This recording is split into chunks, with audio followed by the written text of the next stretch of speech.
propaganda na naman po yan laban kay Vice President Sara Duterte. Po, kung may paglabag po dito, attorney, sino-sino po yung maaring mapanagot po dito? Yung nagbigay ng pahintulot sa kanya na ilahad itong mga kasama yung sa AMLA? Kasi dinitalye, pati yung mga sinasabing bangka transaction at iba pa po, attorney. Lahat po ay dapat managot. Kanya lamang po yan ay, unang-una yung mga congressmen, yan po ay pwedeng patawan ng ethics complaint sapagkat alam niyo po si Chairman Luistro ng Justice Committee isang abogado. Alam po niya ang batas. Bakit bagamat klarong-klaro na labag po yan sa Bank Secrecy Law at saka sa Anti-Money Laundering Act ay ginawa pa niya. Yung pong sinasabi po nila na exception yan, yung impeachment, yan po ay impeachment doon po sa trial sa Senado, hindi sa House Committee on Justice at hindi rin po sa House. Bakit ko po sinabi yan? Kung titignan niyo po yung batas, nakalagay doon po doon, may bank secrecy. Meron nga po exception. Anong nakalagay doon sa exemptions? In cases of impeachment.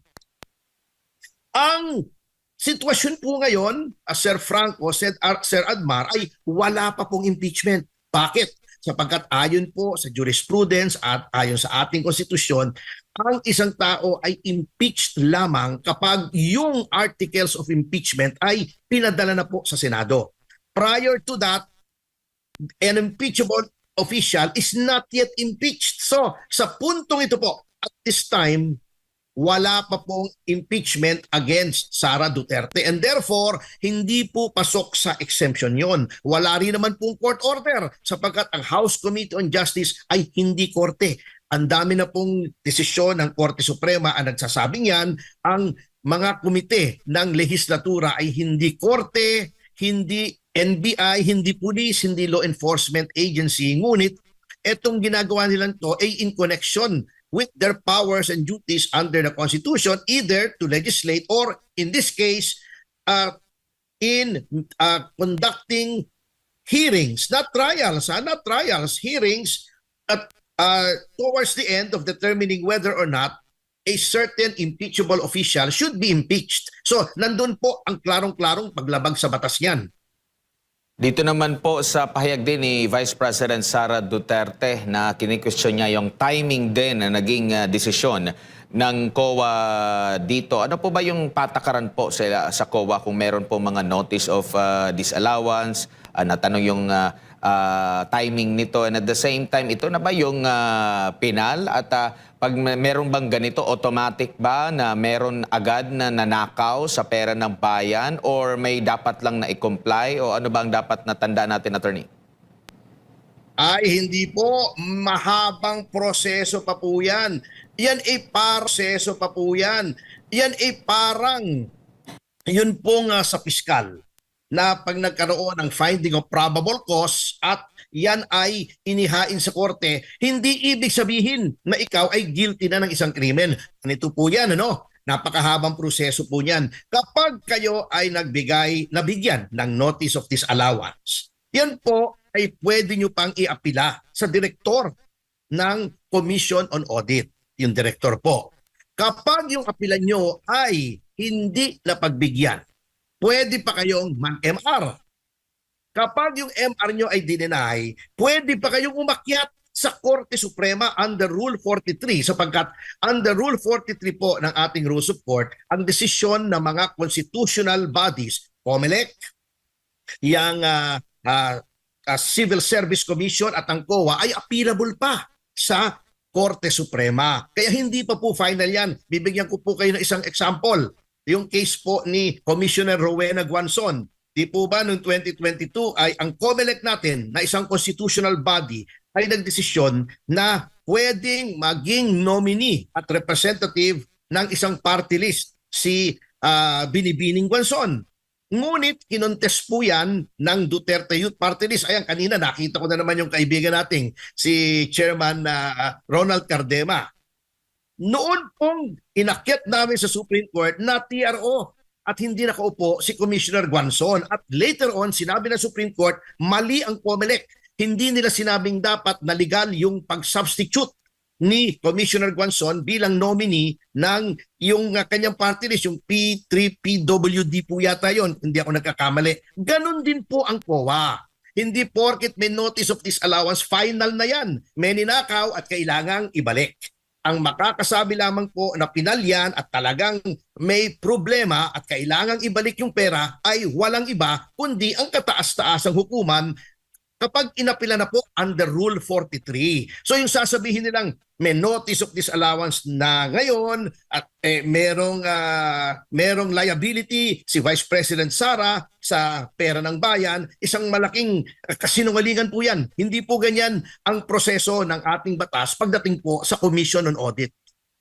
Opo. Dito naman po sa pagbusisi sa kredibilidad ng sinasabi nilang research person or witness, matatanda natin sa mga pagdinig, no? Common na mga pagdinig o regular na mga pagdinig dyan sa Kamara, sasabihin agad nila na dapat bubusisiin bago bigyan ng pagkakataon na makapagsalita dyan, no? Pati nga sa Senado, di ba? Kaya nga medyo natagalan na mag-imbestiga doon sa mga pahayag ng 18 Marines.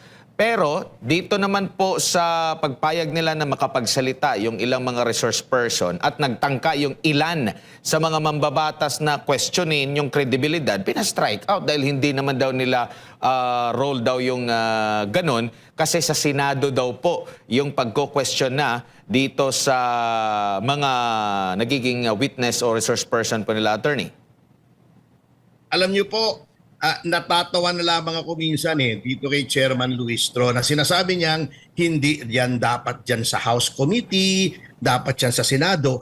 Ang timano po, Sir Admar, Sir Franco, ang timano hindi na dapat pinatestify si Madriaga dyan sa House Committee. Kasi po, katulad nga nung sinasabi nung iba, and I agree with that, kasama na po rito si dating Justice Ascuna. Yan pong hearing ay hindi trial. Para lamang yan preliminary investigation ng piskal. Preliminary investigation po ng piskal, di ba, magpa-file po kayo ng complaint affidavit.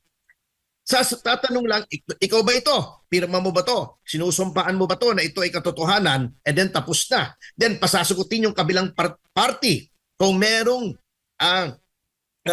counter affidavit, kung nag-reply yung complainant, may rejoinder. Doon lamang po ibabase. Kasi nga, sufficiency of ground lamang. Hindi po full-blown trial yan. Hearing lang po yan. Probable cause lang. Ang ginagawa po ni Luistro ginagawa niyang full-blown trial. Ngayon, kung gusto mong full-blown trial, kasama na yung pag-question ng kredibilidad. You cannot have your cake and eat it too. Ang nangyayari po kasi dito sa mga tumutulig sa kay Vice President Sara Duterte, mga ipokrito mga double standard, mga doble kara. Pagka pabor sa kanila, yung pagbebendalo, sige sila. Pero when someone like Representative Marcoleta relies on their flawed procedure at sinasabi niyang, ginagawa mo ng trial, hindi na hearing. So, questioning ko na yung kredibilidad.